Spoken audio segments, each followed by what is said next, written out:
bazwi moto banguna bakimi bazwi moto banguna bakimi bazwi moto moto na nzambe tumbi bango moto na nzambe tumbi bango basili kosile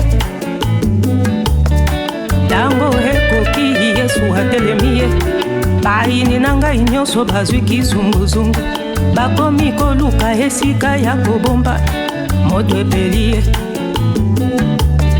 moto na nzambe etumbi epanzi makita na bango madusu ya kokotela ezwi moto ebongo biloko na bango oyo babwaka na se ya mai oyo bakunda na se ya mabele oyo babomba na se ya Bible dit au commencement était la parole était avec Dieu et la parole était Dieu. Donc comme la parole c'est Dieu, lui le baoy azomema awa, azomema yete, mais azomema nzambe alola. Néanmoins moni to sali signe à côté lema. Parce que Bible zolo ba été mosali na nzambe azote ali lo bazobonga na double honneur. Alléluia. Voilà, voilà papa Marcel azole kaliboso, ozobete na nzambe maboko bakasi na mololo, bakisa mololo. Là, parce que on a cité Papa Marcel, c'est pourquoi tu es élevé. Papa Marcel n'est rien, il représente rien. C'est lui qui représente quelque chose, c'est notre Seigneur Jésus-Christ. C'est celui qui est au-dessus de toutes choses. Je te prie de pouvoir acclamer très fort pour honorer le roi de gloire, le Seigneur. Celui qui est assis sur les trônes, celui qui est Dieu qui vient, celui qui domine à jamais, celui qui est Dieu qui ne change pas. On dit qu'il est le même hier, aujourd'hui, éternellement. Il n'a jamais changé. La même façon qu'il a guéri hier, c'est la même façon qu'il est guéri aujourd'hui, c'est la même façon qu'il est guérira demain. Il ne change pas, il est l'omnipotent, l'omniprésent. Il est celle de l'unité de Dieu. Donc nous pouvons vraiment donc élever la Seigneur. Donc nous pouvons nous lever pour acclamer, pour donc qui vous fait le cri de joie à son honneur, parce que c'est lui qui est le roi des rois. Parce que le Seigneur, c'est celui qui domine en jamais. Donc laisse que la gloire lui soit celle ce matin au nom de Jésus-Christ par le bon Dieu. Amen. Amen. Nous pouvons nous asseoir. Nous allons dire merci à notre Seigneur pour ce qu'il fait donc à notre faveur. Il nous donne la force que nous avons ce matin. Il nous donne le souffle de vie ce matin. Il nous donne tout sans que nous puissions lui donner quelque chose en retour. Ailleurs, pour acheter quelque chose, il faut payer. Mais nous n'avons rien payé. Il a dit que venez à moi, venez acheter. Venez acheter même sans argent. Pourquoi toi et moi nous avons cette vie ce matin? Nous avons le souffle de vie que nous avons ce matin. Nous avons la force, la bonne santé que nous avons ce matin. Nous l'avons gratuitement. Nous l'avons gratuitement. C'est pourquoi il dit que vous en avez reçu gratuitement. Et vous devrez aussi le donner aussi gratuitement. C'est la raison pour laquelle nous sommes là ce matin. Pour, n'est-ce pas, partager cela gratuitement.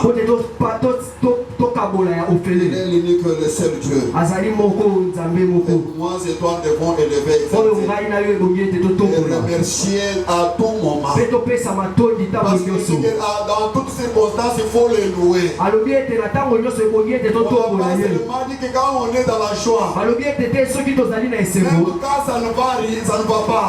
Même quand tu ne vois rien, il est obligé que tu puisses l'élever, les louer. Qu'il soit béni encore une fois. Nous remercions encore Papa Ngoy. Continue encore à nous conseiller. Il prie encore pour nous. Le bon Dieu, le cadre de là où il est. Sa famille. Donc tous les serviteurs et servantes de l'Éternel. Laisse que la main de gloire de notre Seigneur soit sur vous. Maintenant vous fortifie. Et cette main-là vous donne encore beaucoup plus de la force. Pour que vous puissiez les servir avec zèle. zèle. vous Vous ne puissiez pas lâcher. Nous devons aller jusqu'au bout. Soyons jusqu'au boutiste. Et je bénis le bon Dieu pour t'avoir dans la présence de notre Seigneur. Toi qui es venu aujourd'hui, l'assemblée de notre Seigneur. Est-ce que le Dieu qui bénit le pied qui marche avec la bonne nouvelle puisse nous bénir? Parce que tu n'es pas venu seulement pour contempler, mais tu es venu pour apporter la bonne nouvelle. Pour seulement accomplir la parole de Dieu. Tu es venu les louer. Donc, si tu as honoré cela, laisse que le bon Dieu t'honore aussi. Bien aimé, c'est comme d'habitude. On ne peut pas passer outre sans passer par ici. C'est ça le fondement. 1 verset 16. 1 Pierre 1 verset 16. Donc vous serez saint car je suis saint. Si vous n'êtes pas saint, première des choses, l'ennemi va transformer ton corps à son temple. Là, notre Seigneur ne sera pas là. Parce qu'il a dit dans la Bible qu'il n'a même pas où mettre sa tête. À cause, n'est-ce pas, de ton attitude, par rapport à ton comportement, ce comportement a fait que notre Seigneur te quitte. Quelqu'un me disait, dans la spiritualité, il n'y a jamais eu de vide. Donc, c'est-à-dire quand notre Seigneur quitte, il y a quelque chose, quelqu'un qui vient occuper, c'est l'ennemi. Il viendra avec ses missions pour détruire, égorger et tuer. C'est la première des choses. Deuxième des choses, si toi tu n'es pas saint, tu n'es pas saint bien amant, les bénédictions que notre Seigneur t'a destinées vont être, n'est-ce pas, détournées, vont être, n'est-ce pas, enlevées. On va vous voler cela et vous serez la vide. Vous serez dépouillé de tout à cause de ton attitude. Si tu n'es pas ça, ce jour-là, notre Seigneur, quand tu seras de retour, bien aimé, toi et moi, on ne sera plus enlevé. Or, nous sommes là pour que nos âmes soient sauvées. Pour que ce jour-là, on soit ensemble avec nous. Et je suis sûr et certain, quand tu m'écoutes ce matin, lorsque notre Seigneur sera là, tu seras avec nous. Que le Seigneur nous bénisse. Bien aimé, aujourd'hui, notre thème principal, c'est que tenir ferme, même après avoir tout surmonté, même après la victoire, continue toujours. Même après avoir eu ce que tu cherchais, continue toujours à tenir ferme. Satan est ruseux. Le ennemi est vraiment trop ruseux. Son souci est de te mettre encore par terre. Son souci est de se battre la poitrine pour dire ce qu'il est devenu là. C'est moi qui ai fait qu'il c'est pourquoi David comprenait beaucoup plus les choses. Il disait, ne permet pas à mes ennemis d'atteindre leur objectif. On ne puisse pas atteindre son objectif. Pour qu'il ne puisse pas atteindre son objectif, il est ferme. Même après avoir tout surmonté. J'avais besoin du mariage. J'ai eu le mariage. L'ennemi est là. L'ennemi du divorce est là. Papa du côté maman. Du côté de ta femme ou du côté de ta famille aussi. Il y a ce qui avait géré. Il y a ceux qui avaient géré. Les gens ont même donné, ils ont même sacrifié. Pour dire que dans ma famille, personne ne se mariera légalement. Il faut qu'il y ait toujours qu'on puisse, n'est-ce pas, comment s'aider. Et après, maintenant, on viendra pour harmoniser les choses. Donc, après avoir vous déshonoré, là, lui, il saute. Il est dans la joie. Parce que là où il y a l'impureté, c'est là où il est en train de se mouvoir. C'est là où il montre les grâces. Mais ce sont ces esprits-là qui ne voudront pas que tu sois en paix. Que tu sois en paix. Pour toi, le mariage, c'est une victoire. Pour toi, le travail, c'est une victoire. Pour toi, le voyage, c'est une victoire. Mais il faut en protéger. On a dit que la grâce, on doit, n'est-ce pas, la protéger. On doit arroser la grâce. On doit protéger cela. Tenir ferme. Même après avoir tout surmonté. J'avais besoin de délivrance. Le Seigneur t'a délivré. Tu dois protéger cette délivrance-là. Pour que l'ennemi ne l'atteigne pas. Pour que l'ennemi ne fasse pas du mal. Que l'ennemi ne puisse pas prendre le devant. Nous avons passé 30 jours pour rien. Nous avons fait 3 jours pour rien. Malgré que nous avons passé 3 jours. Nous avons passé 30 jours. Mais nous avons encore fait de telle sorte que ces 30 jours-là, ces 3 jours-là, ne puissent pas aller en vain. Nous devons le protéger. La meilleure façon de le protéger, c'est quoi? De ne plus chanter la victoire. De ne plus chanter la victoire. Nous allons vite. Ephésiens 6. Ephésiens 6. 13 à 14. Ephésiens du chapitre 6, verset 13 à 14. Nous lisons au nom de notre Seigneur Jésus-Christ de Nazareth. Amen. Pouvons nous lever pour honorer la parole. Ephésiens le chapitre 6, les versets 13 à 14. Amen. C'est pourquoi prenez toutes les armes de Dieu afin de pouvoir résister dans le mauvais jour et de tenir ferme après avoir tout surmonté. Tenez donc ferme et avouerez la vérité pour ceinture. Rétevez la cuirasse de la justice. Mettez pour... Donc 14. Je relis pour une meilleure audition.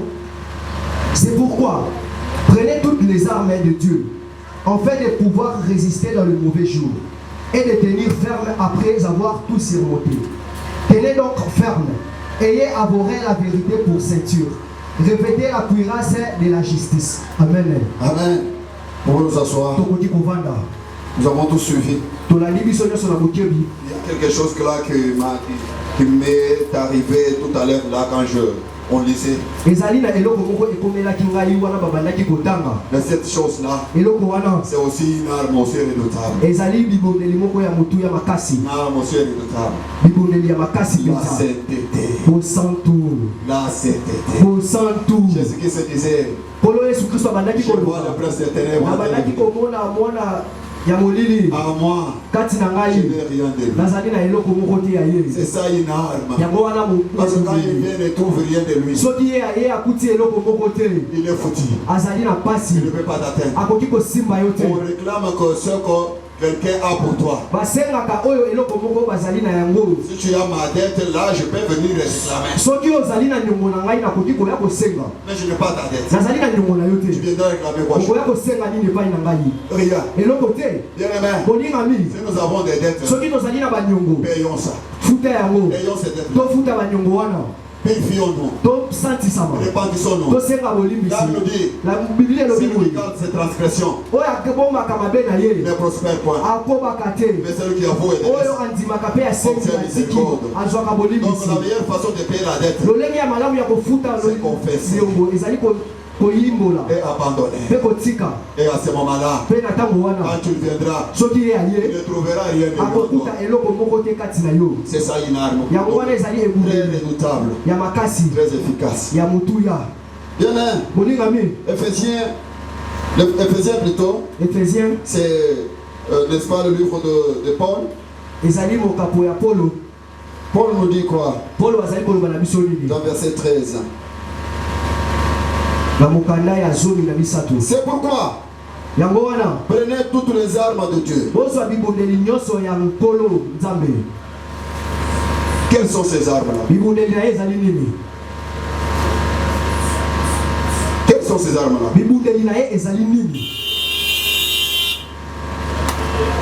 Il dit bien, prenez toutes les armes.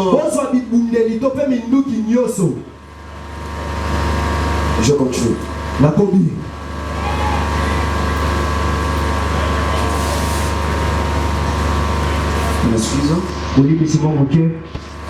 C'est pourquoi. Parce que là, au départ, là, au-dessus là, nous n'avons pas à lutter contre la chair.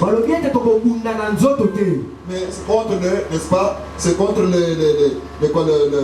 prince de ténèbres. Parce que car nous n'avons pas 12 ans, car nous n'avons pas à lutter contre la chair et le sang, mais contre les dominations, contre les autorités, contre les princes de ce monde, les ténèbres, contre les esprits méchants dans les lieux célestes. Nous n'avons pas à lutter contre tout ça. Mais ce que nous avons à faire, c'est contre ces dominations ici.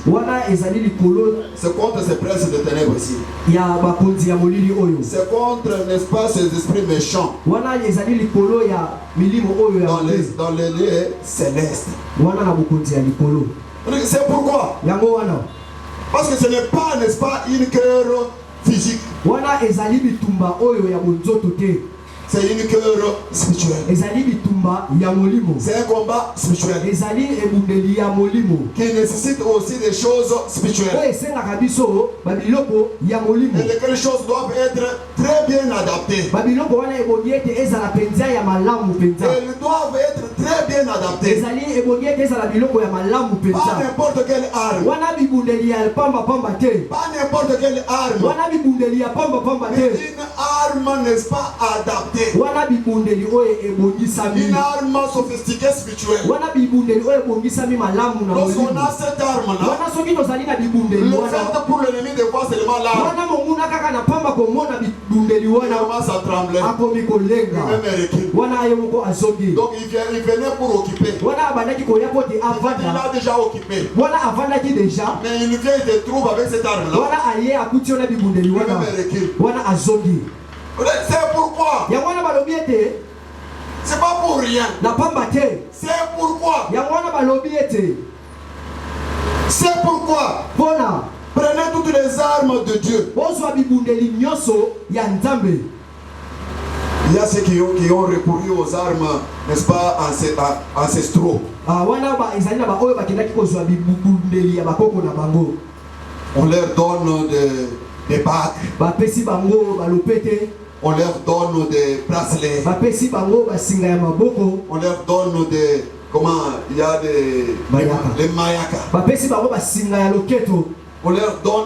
Donc les autres avalent même des choses. On leur dit que ça va vous protéger. Une fois ça vient, puis elle réplique, ça rentre. Ça écrase. Ce ne sont pas ces armes-là. Pas ces armes-là. Sont minimes. Sont minimes. Sont limitées. Parce que derrière les montagnes, il y a aussi d'autres montagnes. Derrière Kilimanjaro, c'est qu'il faut couper. Des mauvaises herbes. On peut les couper avec l'épée. n'est-ce pas, donner la forme à quelque chose pour avoir une flèche, pour avoir, n'est-ce pas, une branche d'arbre donc taillée. Nous devons avoir cette épée-là. Et cette épée-là donne de la forme. Laisse que la parole de Dieu donne la forme à ça. Que cette parole de Dieu te donne la forme. Là où il n'y en avait pas. Si ta vie n'avait pas une bonne forme, que cette épée que moi je viens t'annoncer ce matin, elle vient dans ta vie pour tailler ta vie. Pour tailler ta vie. Parce que toi et moi nous sommes dans la maison du potier. Nous sommes dans la maison du potier. Et le potier doit nous donner la forme. C'est le potier dont il est question. C'est notre Seigneur Jésus-Christ. Par sa parole. Par sa parole. Par sa parole. Il te donne la forme. Il donne la forme à ta vie. Il donne la forme à ton travail. Toi qui as un travail qui n'a pas la forme, et Dieu te donne, n'est-ce pas, un travail qui a la forme. Et un travail quand tu fais, ça donne de bons fruits. Ça fait prospérer. Ça fait avancer. Ça fait, n'est-ce pas, ça donne les progrès. On a dit que le serviteur de l'Éternel, il montera. Et il sera le plus haut placé. Que cette parole puisse s'accomplir dans ta vie. Bien aimé, voilà les armes que toi et moi nous devons voir. Parce qu'avec nos armes, nous sommes limités. Mais les armes qui doivent nous donner la victoire, qui doivent faire que nous puissions tenir ferme, ce sont les 4 armes ici. Si nous en avons, nous allons vaincre. Et l'ennemi ne tiendra pas devant nous. Il sera toujours écrasé. Il a dit, on dit dans la Bible, nous devons tenir ferme.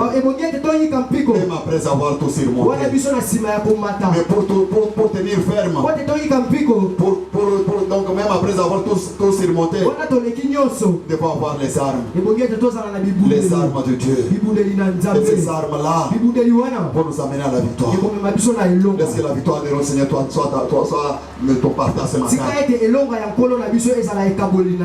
Accepte que cette parole puisse avoir une place de choix dans ton cœur. Laisse que cette parole apporte de la forme à ta vie.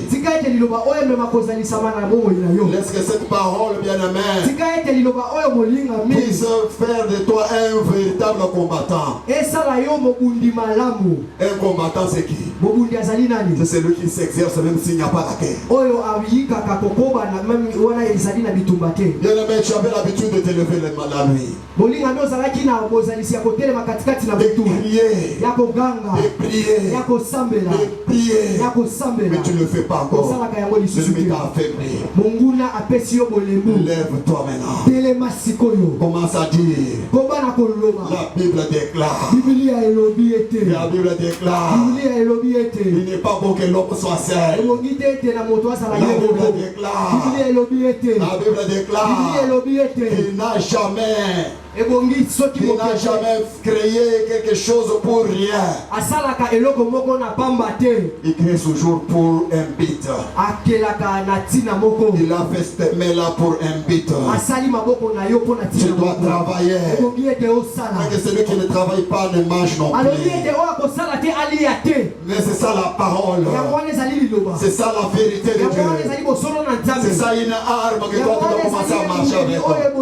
Seigneur, toi tu as dit que celui qui ne travaille pas ne mange non plus. Mais moi je n'ai pas le travail. Comment je vais manger? Donne-moi du travail. Il va te le donner. Donne-moi le mariage. Il va te le donner. Parce que c'est sa parole. Donne-moi l'argent. Il va te le donner. Par l'argent. C'est pour toi, c'est pour lui. Mais comme c'est pour lui, il te le donne toi son enfant. Il te le donne toi sa fille. Il te le donne toi son fils. Je veux que nous puissions faire une petite cour de prière. Tu vas dire à notre Seigneur de se revêtir avec toutes les armes pour que tu puisses résister même pendant les mauvais jours. Bien-aimé, nous avons vu les gens pendant les mauvais jours recourir au féticheur. Mais que notre Seigneur te donne cette foi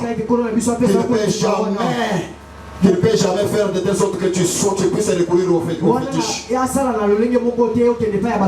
tu ailles dans des maisons occultes. Que le Seigneur te donne cette foi-là. Il doit te donner le courage. Que le Seigneur puisse te revêtir de toutes ses armes. Élève ta voix et commence à prier.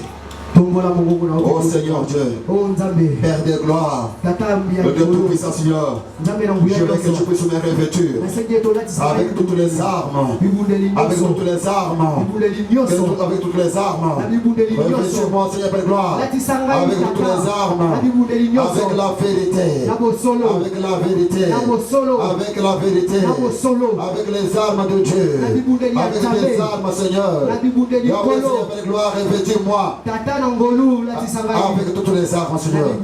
Toutes les armes spirituelles, Seigneur. Avec la vérité. Avec la vérité, Seigneur. Revêtis-moi, Seigneur. Avec ta justice. Revêtis-moi, Seigneur. Avec l'évangile de la paix. Les gloire pour que je puisse apporter la paix partout. Pour que je puisse apporter la paix à d'autres personnes. Que je sois un homme de paix. Yahweh, Père de gloire, revêtis-moi avec la foi. Que je puisse avoir une foi. Accrois ma foi. Que ma foi puisse accroître à moi. Donne-moi cette épée de l'évangile. Que cette épée de l'évangile soit avec moi. Pour que je puisse tenir ferme contre mes ennemis, Seigneur. Yahweh, donne-moi l'esprit de sacrifice. Il y a un esprit de sacrifice. Un esprit de détermination. Un esprit, Yahweh, de gloire. Des sacrifices, Père mon Dieu, Père gloire, l'éternel Dieu, pour que j'arrive à tenir ferme jusqu'au bout, Seigneur. Au nom de Jésus-Christ, le monde de gloire, l'éternel Dieu, le Dieu tout-puissant. Seigneur, je viens au-devant de toi, Seigneur. Et prie à ce que, Seigneur, oui, tu puisses, Seigneur, Père de gloire, nous donner tout ce qu'il faut pour que nous puissions tenir ferme contre nos ennemis, Seigneur. Contre la risque du diable, Seigneur. Il est là, il rôde tout autour de nous, Seigneur. Comme Yahweh, Père gloire, un lion régissant, cherchant, Seigneur, qui dévorait, Seigneur. Cherchant qui allait avec, Seigneur, dans l'enfer. Mais protège-nous, Seigneur, garde-nous. Et que nous puissions, Seigneur, être en possession, Seigneur, de toutes les armes, Seigneur, pour que nous puissions tenir ferme. Même pendant, Seigneur, des mauvais jours. Même pendant, Seigneur, le bon Dieu, pendant des bons jours, Père, le bon Dieu, sois avec nous, Seigneur, protège-nous, garde-nous, Seigneur, Père, le bon Dieu, et que ton esprit, Yahweh, puisse être toujours avec nous pour nous guider, pour nous montrer, Seigneur, que cet esprit saint soit, Seigneur, avec nous, Yahweh, parce que sans ton esprit, Yahweh, on ne peut, Seigneur, rien faire, on ne saurait pas, Seigneur, grand-chose, mais avec ton esprit, Yahweh, nous pouvons aller de victoire en victoire, au nom de Jésus-Christ, je déclare la victoire dans la vie de tout un chacun de nous, dans ces lieux, au nom de Jésus-Christ, Amen. Amen. Acclamons pour la gloire de notre Seigneur. Que notre Seigneur nous bénisse. Bien-aimés, nous sommes arrivés pendant le moment des offrandes. Madusu ya kokotela izwi moto ibongo biloko na bango oyo babwaka na se ya mai oyo bakunda na se ya mabele oyo babomba na